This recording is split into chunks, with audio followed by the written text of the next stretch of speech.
Neden ülkemizi yönetenler helikopter, uçak göndermiyorlar şey yapmak için? Haberlerde ben görüyorum, ormanımız yanıp bittikten sonra ben çok üzülüyorum. Canım ormanım, onları otel yapmak için mi yakıyorlar? Neden yakıyorlar ormanlarımızı? Bir sürü hayvan ölüyor. Belki bir tane kaplumbağa yavruladı. Onun yavrusu yangından hemen öldü. Bir kez bizim burada yanında yeni doğmuş şu kadar bir boyutunda kaplumbağa ölmüş. Hatta şu kadar. Hem de yeni doğmuşmuş. İşte onu da insan şey yapmış.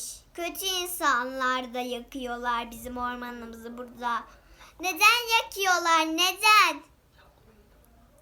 Yakmayın ormanları. Neden yakıyorsunuz ormanları? Kötüler.